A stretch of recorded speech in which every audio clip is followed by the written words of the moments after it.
साथियों नमस्कार, जय भीम। मैं कमल किशोर कठेरिया।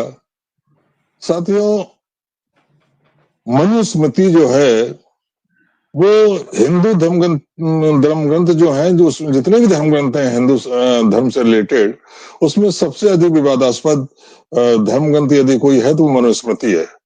शुरू से इसके ऊपर विवाद चलता रहा है। आप देखिए, कुछ दिन पहले दिल्ली यूनिवर्सिटी में इसको पाठ्यक्रम में लागू करने का प्रयास किया गया तो इसका तुरंत विरोध हुआ। आखिर में उनको अपना फैसला वापस लेना पड़ा। महाराष्ट्र के स्कूल के पाठ्यक्रम में इसको लागू करने का फैसला लिया गया, लेकिन बाद में उसका तुरंत विरोध हुआ और बाद में उनको अपना फैसला वापस लेना पड़ा। अभी जब से भारतीय संविधान लागू हुआ है तो शुरू से संविधान का और मनुस्मृति के बीच में हमेशा तुलना होती रही है, क्योंकि जब भारतीय संविधान लागू हुआ तो बहुत सारे लोगों ने, जिसमें कि बिना दामोदर सावरकर थे, यहाँ तक कि आरएसएस के गोलवलकर वगैरह, उन सबकी वही राय थी। सावरकर ने तो खुलेआम बोला था कि जो मनुस्मृति है उससे बेहतर कोई संविधान हो ही नहीं सकता।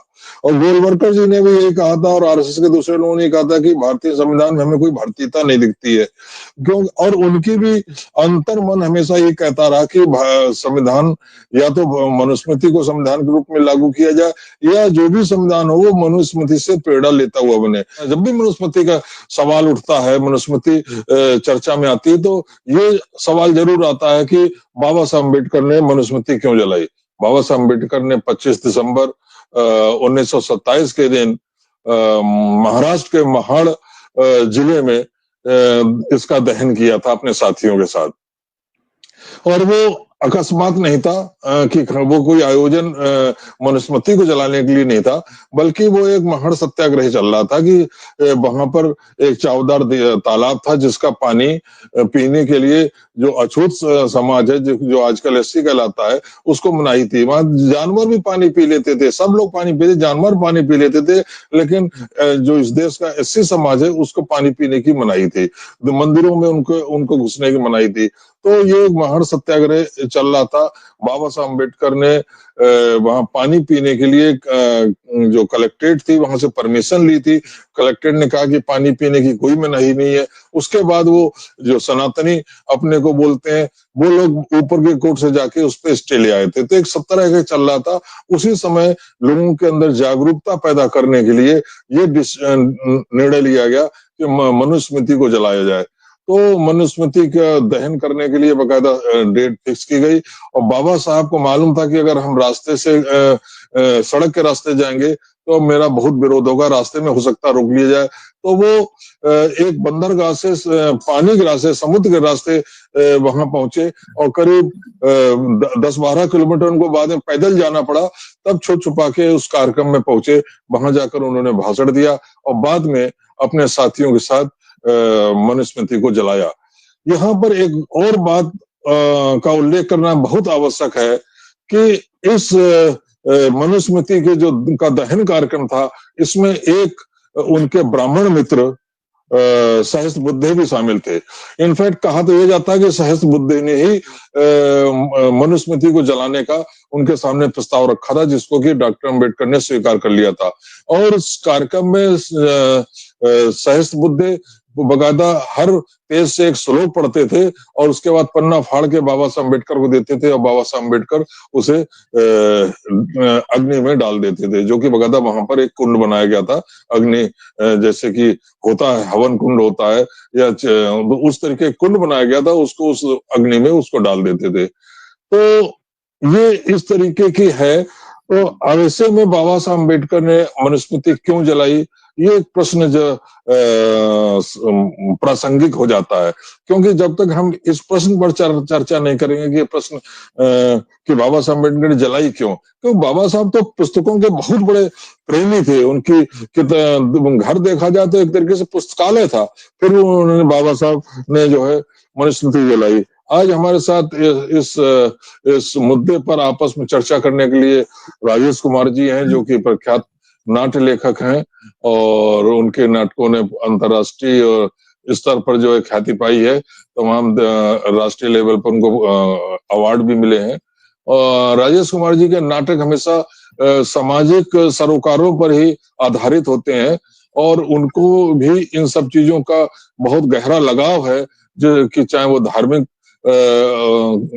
क्या नाम है गलत परंपराएं हो या सामाजिक रूढ़िवाद हो, उन सब पे उनको उनका काफी लगाव है। वो उसी पे रिसर्च करते हैं और उसी पर ही अपने नाटक लिखते हैं। तो आपका क्या विचार है इस संदर्भ में कि क्या जो इस तरीके से चल रहा है, कुछ लोग उनका डॉक्टर अम्बेडकर की तारीफ तो करते हैं लेकिन उनके मनुस्मृति का समर्थन करते हैं, और डॉक्टर अम्बेडकर की तारीफ के लिए तो इस समय आप देख ही रहे हैं, जैसे अमित शाह के बयान के बाद होड़ लगी है कि किसका अम्बेडकर है, तो भाजपा भी सब कह रही है कि अम्बेडकर मेरे, हमने तो सबसे ज्यादा सम्मान किया, लेकिन मनु का वो विरोध नहीं कर पाते हैं। तो ऐसे में बाबा साहब से वो अलग कैसे हैं? बाबा साहब ने किन कारणों से मनुस्मृति जलाई? क्या वो कारण आज दूर हो गए? बिल्कुल। नमस्कार। आज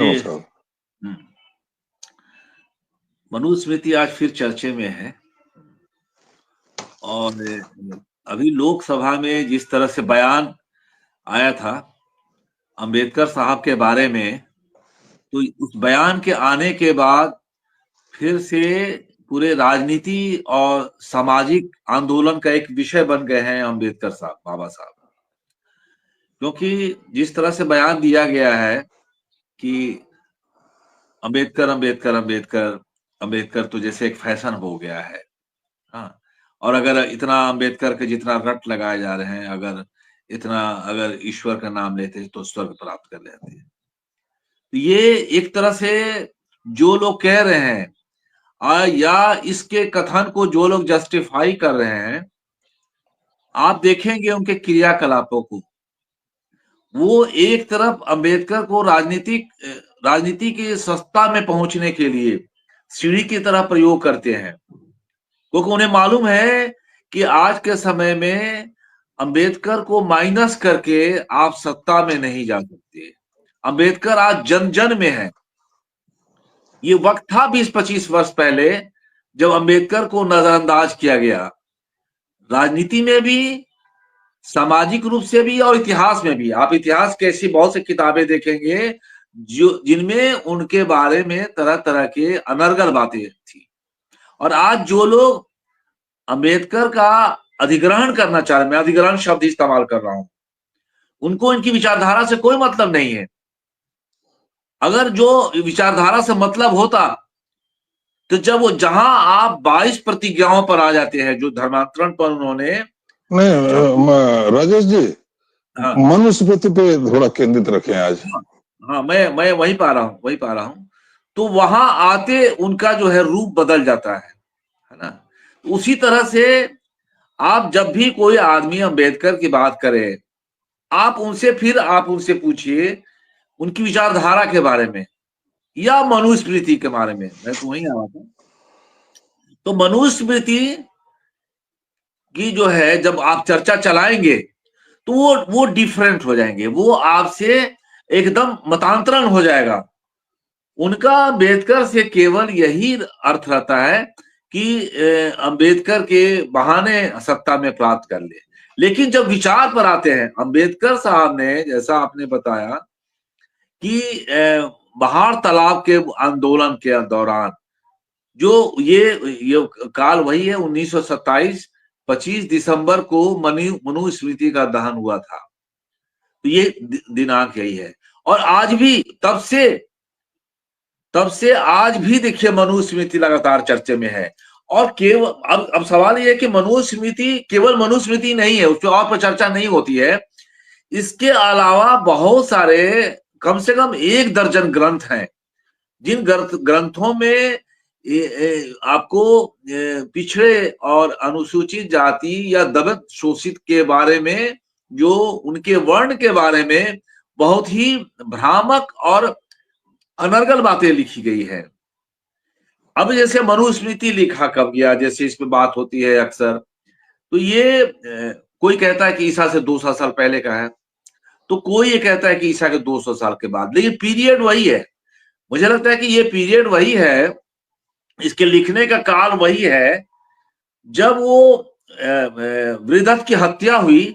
अब वृद्धत की हत्या के बाद पुष्यमित्र शुंग जो है सत्ता की गद्दी में बैठा, और सत्ता के गद्दी में बैठने के बाद हमारे देश में जो बौद्धिस्टों को, माने उनको, बुद्ध को एक तरह से आक्रमण किया गया, उनकी मूर्तियों को तोड़ा गया, उनपे एक तरह से वैचारिक भी हमले हुए, उसी के काउंटर करने के लिए, बौद्धिज्म को कंडेम करने के लिए उस वक्त कहीं ना कहीं मुझे ऐसा लगता है कि मनुस्मृति लिखवाया गया। और वो सनातन धर्म कहिए या हिंदुत्व कहिए, लगभग दोनों एक ही है। लोग आजकल घालमेल करने की कोशिश कर रहे हैं, हिंदुइज्म और सनातन लगभग दोनों यही है। तो उन्होंने इस तरह की मनुस्मृति ग्रंथ को लिखा गया। और ये ग्रंथ जो है, अब इसमें कई श्लोक हैं, कई अध्याय हैं। उन अध्यायों में आप देखिए, चाहे राम भद्राचार्य से लेकर आपको धीरेन्द्र शास्त्री, ये लगातार अपने बातों में उसको जस्टिफाई करने की कोशिश करते हैं कि नहीं, मनुस्मृति में ऐसे कोई श्लोक नहीं है जो सामाजिक संरचना को क्षति पहुंचा रहे हो।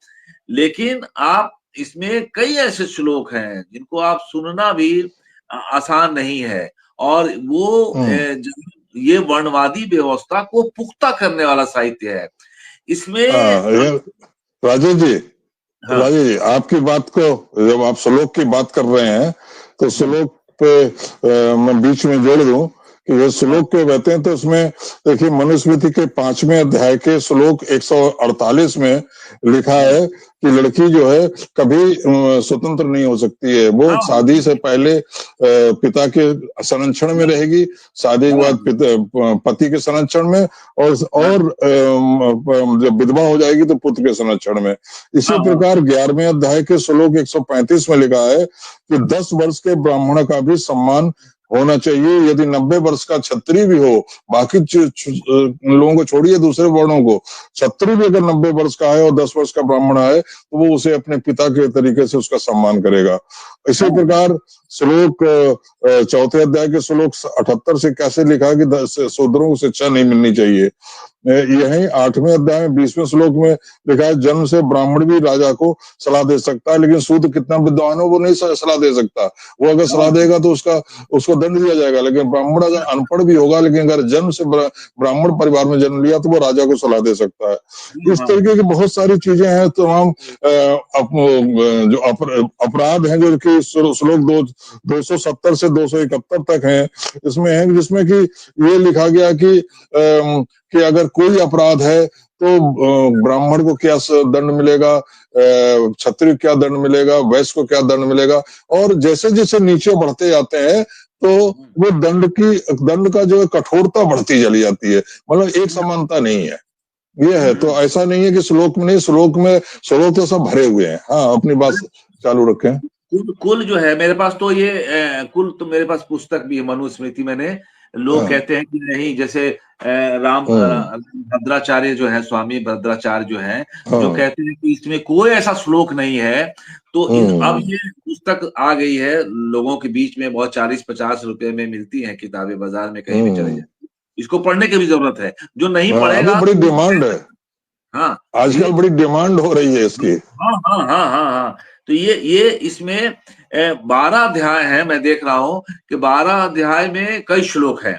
तो अब जैसे आपने स्त्री की चर्चा की, अब उसमें देखिए अध्याय 9 में लिखा हुआ है, ये केवल दलितों का ही विरोध नहीं करता है, ये मनुस्मृति या उनका ही अपमान नहीं करता है, बल्कि स्त्री को भी, स्त्री स्वतंत्रता की आज पूरे देश में बात होती है।